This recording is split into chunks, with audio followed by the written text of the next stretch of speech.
Good afternoon candidates. কেমিস্ট্রির একটা question দেখে নাও যারা বোর্ড দিচ্ছ। কি দিয়েছে? Metal a burns on air on heating to form an oxide A2O3। Metal a burn किया है मतलब অক্সিজেনের সাথে রিঅ্যাকশন হয়েছে A2O3 বানিয়েছে। তাহলে এটা কম্পাউন্ড। এখান থেকে যদি দেখি ক্রিস ক্রস করে AO, এটা হচ্ছে মেটাল এ, এটা হচ্ছে অক্সিজেন। এবার দেখে নাও চার্জ কত কার। ক্রিস ক্রস হয়ে আসবে, এটা হবে +3, এটা হবে -2। তাহলে ক্রিস ক্রস করলে এটা এখানে 2 চলে আসবে, এখানে 3 চলে যাবে। তাহলে মেটাল এর চার্জ হচ্ছে +3, দ্যাট মিন্স মেটাল এ হচ্ছে অ্যালুমিনিয়াম। অ্যালুমিনিয়াম +3 মানে 13 এ আছে অ্যালুমিনিয়াম। তাহলে এই জিনিসটা হয়ে গেল অ্যালুমিনিয়াম অক্সাইড। আচ্ছা, whereas another metal B burns in air only on strong heating it forms an oxide BO। metal B অক্সিজেনের সাথে রিঅ্যাকশন করেছে, BO বানিয়েছে। তাহলে BO যদি বানায়, B আর ওর ক্রিস ক্রস করে দেখছি, এই মেটাল B, এই অক্সিজেন, অক্সিজেনের চার্জ -2। এবার দেখো এখানে কোনো ডিজিট নেই, দ্যাট মিন্স এটারও চার্জ সেম, মানে এটারও চার্জ +2, কারণ এটা ক্রিস ক্রস হয়ে এখানে আসবে 2, এটা হয়ে যাবে এখানে 2। তাহলে B2O2 হবে, 2 কমন নিলে BO হয়ে যাচ্ছে। তাহলে এটা ম্যাগনেসিয়ামও হতে পারে, জিঙ্কও হতে পারে, কারণ ম্যাগনেসিয়ামও +2, জিঙ্কও +2। আচ্ছা, two oxides A2O3 and BO can react with HCl as well as NaOH to form salt and water। मतलब মানে A2O3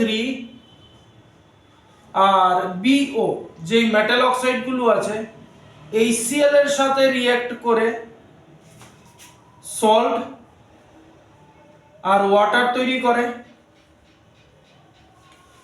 সিমিলার A2O3 আর BO NaOH এর সাথে রিঅ্যাকশন করে সল্ট আর ওয়াটার তৈরি করে, তাহলে কোনো একটা মেটাল অক্সাইড যখন অ্যাসিড বেস দুটোর সাথে রিঅ্যাকশন করে সল্ট আর ওয়াটার তৈরি করে, তখন বুঝতে হবে এগুলো অ্যামফোটেরিক নেচারের। তাহলে অ্যালুমিনিয়াম অক্সাইড A2O3 এটা অ্যামফোটেরিক অক্সাইড। তাহলে আর বিতে ম্যাগনেসিয়াম হতে পারে, জিঙ্ক হতে পারে, কিন্তু ম্যাগনেসিয়াম অক্সাইড অ্যামফোটেরিক নয়। আমরা জানি জিঙ্ক অক্সাইড অ্যামফোটেরিক।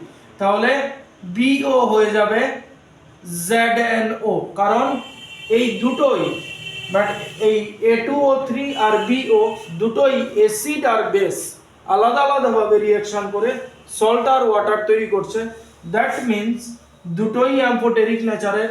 তাহলে এটা হচ্ছে অ্যালুমিনিয়াম অক্সাইড আর এটা হবে জিঙ্ক অক্সাইড, ম্যাগনেসিয়াম অক্সাইড হবে না। এই পার্ট চলে গেল। এন্ড দেয়ার নেচার বলেছে, তাহলে A2O3 আর BO এদের নেচার হয়ে গেল অ্যামফোটেরিক নেচারের metal oxide, but amphoteric in nature. Last কি দিয়েছে? Element E reacts with element E forms an oxide E2O, মানে এলিমেন্ট E অক্সিজেনের সাথে রিঅ্যাকশন করে E2O বানাচ্ছে, E2O। তাহলে যদি ক্রিস ক্রস করি কি আসছে দেখো, এই E আর এই হচ্ছে O, ওর চার্জ জানি -2, E2O হয়েছে মানে E এর চার্জ +1, কারণ এটা এখানে যাবে, এটা এখানে আসবে, তাহলে E2O হচ্ছে। তাহলে ই এর চার্জ হচ্ছে +1। +1 কার হয়? হাইড্রোজেন হবে না, কারণ হাইড্রোজেন আর অক্সিজেন, কারণ অ্যাকুয়াস সলিউশনকে কালার চেঞ্জ করে, সুতরাং হবে না। আর +1 কার হয়? +1 হবে সোডিয়ামে, দ্যাট মিন্স সোডিয়াম 11 নম্বরে আছে, তাহলে সোডিয়ামে 281, তাহলে ই হচ্ছে সোডিয়াম, তাহলে এটা হয়ে গেল Na2O, সোডিয়াম অক্সাইড। আর বলেছে aqueous solution of E2O turns red litmus blue, তাহলে sodium oxide metal oxide basic in নেচারের হয়, তাহলে Na2O এর নেচার হবে বেসিক, কারণ base turns red litmus blue. তাহলে কোশ্চেনটা দেখে নিলে কিভাবে সলভ করলাম, তোমাদের এক্সামের পয়েন্ট অফ ভিউর জন্য ইম্পর্টেন্ট ভেবে নিতে পারো। আজকে এতটুকুই, নেক্সট ভিডিওতে এরকমই কোনো কিছু আপলোড করব। Thank you.